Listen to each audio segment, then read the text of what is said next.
Good evening and salutations, my GH fans. So this episode was interesting.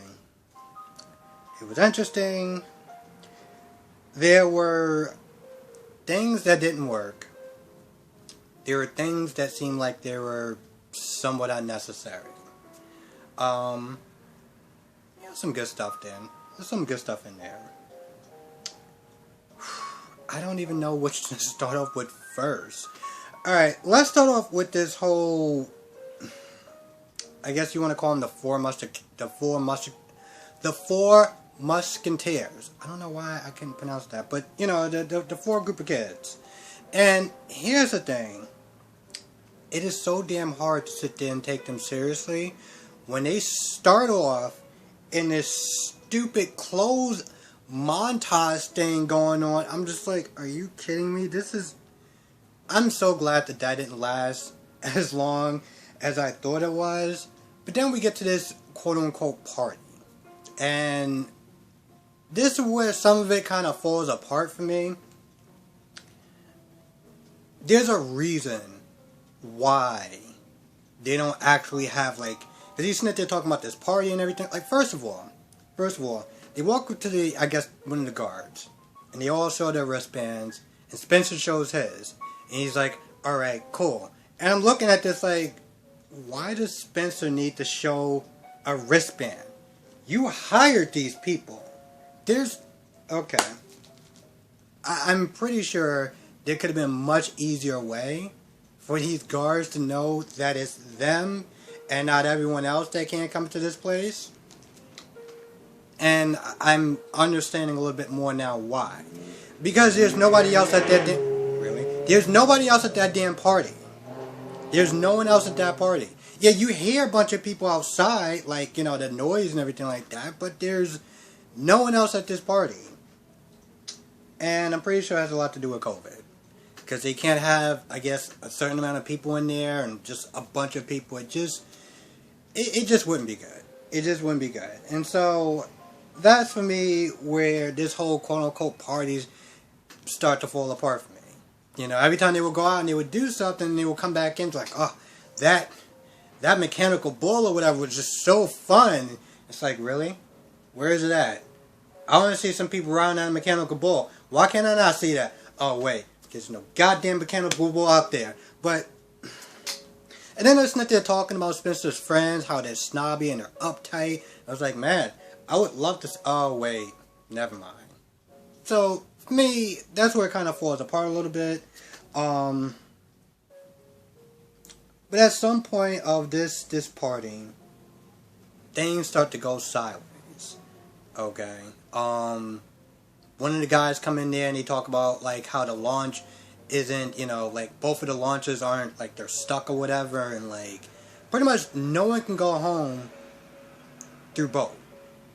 So now, at this point, people are sitting there saying, Spencer, what's going on? You know, they're sitting there blaming him, thinking that it's just a prank, this, that, and the third. They see writing on the floor. You know, the guards start to get, like, yo, let's sit there and keep everyone, you know, let's keep these four back or whatever. So they start scrambling or whatever. At some point, Spencer and Trina go, I guess, to fix the, they have some sort of way of boosting the signal or whatever, I guess, from, like, where they are, you know. So they take care of that a little bit, and then they go out there and they look at the fireworks. Before then, Spencer gets a call from what he believes is Ryan Chamberlain. Now, I'm sitting there thinking, it's Nicholas. But, okay. You got everyone convinced that it could possibly be Ryan. But yet, they go up there, they go on the terrace. Because they're waiting for the system, whatever, to reboot, so that way they can, like, make some calls. Because, like, no one has any cell phone reception. But they go out there, they look at the fireworks or whatever, and then you see at the corner, somebody standing there with a knife and a mask. Now I'm sitting there thinking, I'm like, bro, if this is Nicholas doing this, the whole knife thing is, you going a little bit too hard there, bro. I mean, listen, because he never gave Spencer any limits, he never actually really reprimanded him or anything like that. This is the reason why Spencer acts the way he acts. There's no consequences towards his actions. So now Nicholas has to sit there and go extra because in some ways he kind of failed him as a father. And I know that sounds harsh, but it's true. So yeah. Jax. Wow. Jax did something where I feel like if this was a different setting, that dude would have got his legs broken. Or maybe his hands broken. Or cut off. Or something. I get that Jax is worried about Jocelyn. You want to make sure that she's okay. Doesn't turn out like the other kids of Carly. I get that. This man started to have a conversation with Carly and was trying to get her to confess to a bunch of mob crimes. I'm like, okay, Jax, in some ways I see you, you managed to sink to an even lower level. Like, how is that possible? Jax has always been an up and down kind of character for me. But I felt like he's never done anything to this level. Well, okay, maybe I guess with the whole Jerry Jax thing. But after that, he's never really done anything to this level until now. This man is literally sitting there trying to get Carly to confess to a bunch of crimes in order to, I guess, blackmail her into spearheading Jocelyn away or something.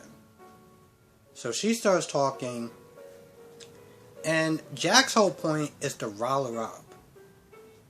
Hell, he even brings Morgan. He even throws Morgan in her face. I had to pause that and just kind of I needed to walk away. I needed to get something to drink. Because I was like, wow. I get what he's trying to do. And I understand the idea that you have to do everything you can to protect your loved ones. Even if you have to do something that's dark and terrible. Because at the end of the day, and I'm trying to look at it from his point of view, that he can sit there and say that he tried. That he did everything in his absolute power, no matter how low, despicable, or whatever it took to keep his daughter safe. He doesn't want to sit there and have that, if I would have did more. I could have. I should have. So I get that emotional aspect of Jax, but damn, was that low. He must not really think that highly of Carly. He really must not think that highly of Carly. Because after he threw Morgan in her face, he keeps going. And it's almost like he gets desperate. And he I don't know if he kind of slips up. 1 second. I don't know if he gets desperate or he feels like he's running out of time. But he just starts rushing the question. He's like, so what are you actually doing? Like, let me know what kind of actions you're taking to, keep the family safe. Like, what are you doing? Like, tell me. He's even like, oh, so that time that you blew up the boat of Cyrus and Noah's drug shipment? You remember you did that, right? No, I mean, like, I want to hear you say, like, that's what you did, right? And so Carly's like, and you can see throughout the conversation, little hints here and there, where she just has that look like, what? What's going on? Why you asking me this for? What's wrong with you? He must have said something, because finally Carly was like, this don't seem right. And she stops for a second. And she looks around, she looks at the phone.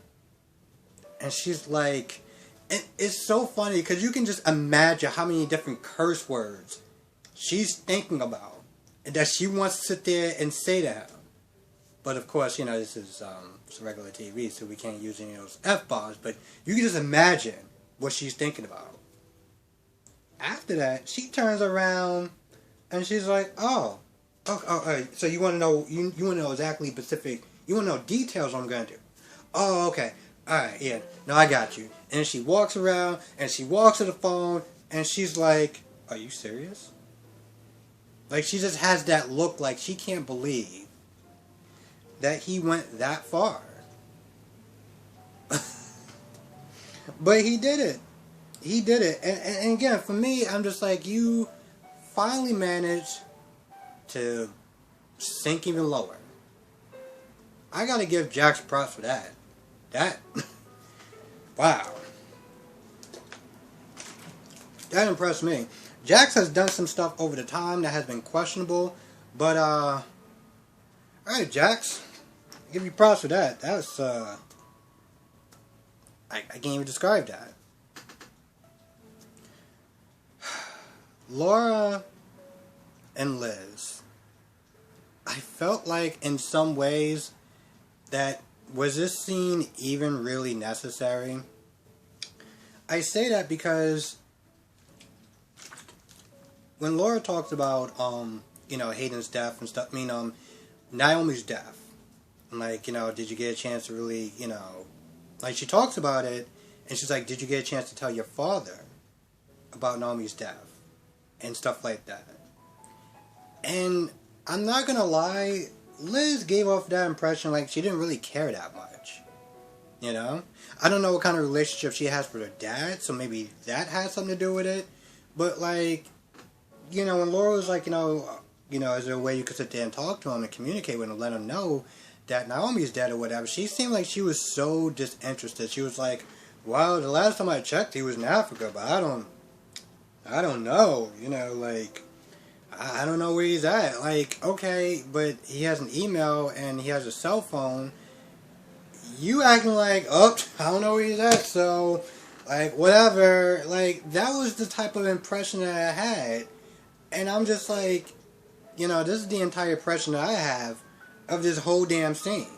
She's like, if you want to sit there and talk about it, and she just really seemed like she just didn't care that much. And so, it made me care even less than I was initially just not caring about it. It was like, went from even a negative to a negative. That's just how I felt about that whole scene. That whole scene of them talking about that. They're talking about Cameron, how proud they are, and yada yada yada. I'm just like, and this is why some people listen to saying that, I don't know, just about Laura as far as, like they pushed her story as far as they can push it. And I do and I don't believe it. This is also side note thing, or side thing, or whatever. They were talking about how, the actress, she's going to be taking some vacation time, coming back later on in the fall or whatever. And some people was like, why don't you just go and stay gone? And people just got like so angry, like, she's an icon, and this, that, and the third, and she's an icon. And I'm like, yeah, she was an icon, like, years ago, before I was born. But, like, we're not talking about years ago at Luke and Laura and a great love story that even my dad knows about. We're talking about right here, right now, in this episode. Like, I understand when people are saying, maybe, is she really needed, But I always feel like this, though. I always kind of feel like this. If you give them something to do, no matter how long they've been there, if you give them something to do, and it's well, people aren't going to have a problem with it. But if they're just there to just be there, that's when we're just like, this is kind of dumb. Like you being here during this whole episode, not really contributing anything, is just like, why are you here? So, also another scene that was just like, Ava questioning Kevin. I'm about to call him right. Ava questioning Kevin to see if Spencer could possibly be the stalker. I'm like, alright, let me get this straight. We done spend about 10, maybe 15 minutes of you just simply asking him, hey Kevin, Do you think it's possible that Spencer could be the stalker? What's your opinion on that? I'm sitting there thinking this is something that needs to be a whole scene. Like, really? Scenes like that. Scenes like those two is just like, this is so unnecessary. It was so unnecessary. Like, scenes like that was just like, they didn't need to be in there. They really did. Sam and Dante. Now, the one good thing that came out of their scenes is Drew, towards the end, calling Sam. Now, if you go on, I guess, actually, to tell you the truth, I'm pretty sure if you just go on Cameron Madison's page, you'll see, like, the picture of him, like, look like he's been held captured or whatever. So, yeah, he's coming to town, he's gonna meet Drew, and I'm excited. I'm not gonna lie, I'm a little excited, I'm a little nervous. I don't know what Cameron Madison is like as an actor. Okay, I've seen bits and pieces of All My Children with him and Greenlee. So I don't know, and this is years ago. So I don't know what he's like as an actor. I'm assuming he's good. I really hope he's good, because he's been in other stuff. My hesitation towards that comes from the fact that Billy did Drew.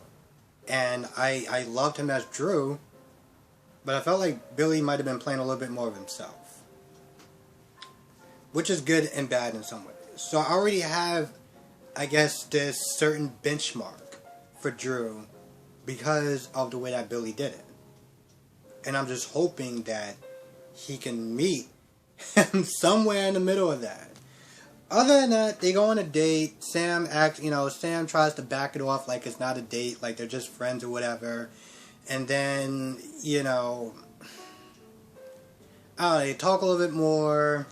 Dante's like, oh, I'm not your type or whatever because I'm this, that, and the third. And then they kiss, and then that's about it, more or less. And when Dante leaves, that's when he gets to, actually, tell you the truth, when they were kissing, Sam got a call from an unknown number. She was like, it's probably just a telemarketer.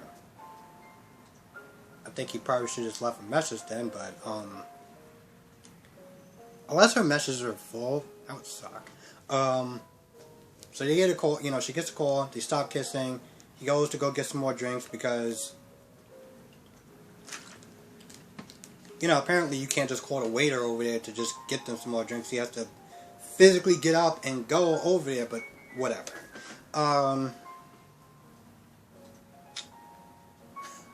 I'm just sitting there thinking about this weekend when, like, we had actually, it was kind of a big place, and I'm sitting there thinking the waiter's going to come, but apparently you had to actually go over there. I don't know, I just like some, that's just not even important. Especially when I'm already drinking, and I don't feel like getting up to go get the waiter, or go somewhere to go get the waiter. It's like, you should just have people floating around, but whatever. Anyway, and I'm not going to redo this. Anyway, he went out to go get some drinks, and that's when she gets a call. Other than that, I was kind of just like, I mean, I didn't really, the sad thing is, I didn't really care about the scene one way or the other. With those two, I'm not like, ew, yuck, or anything like that. I just personally don't care. I really don't. Like, one way or the other, if they get together, fine.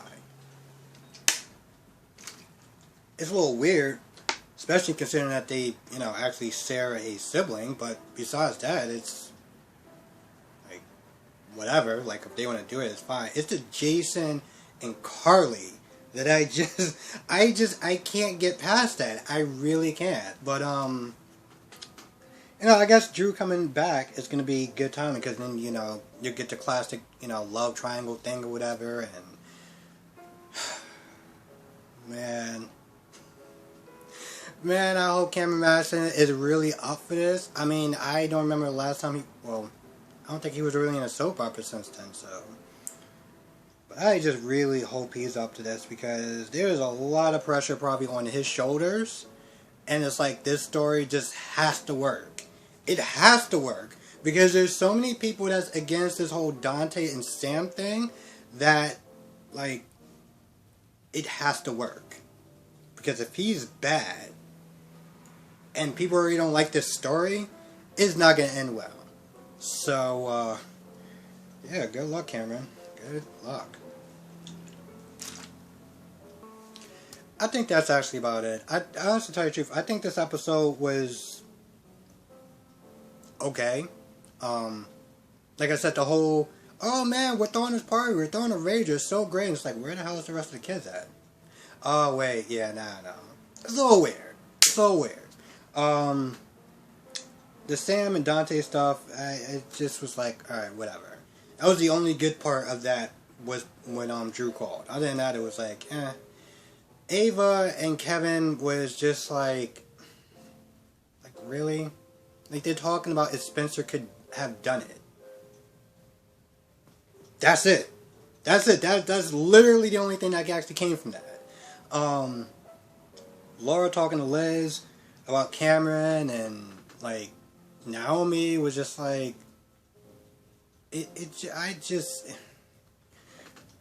really didn't care. The Carly and Jack stuff was the best part of this episode.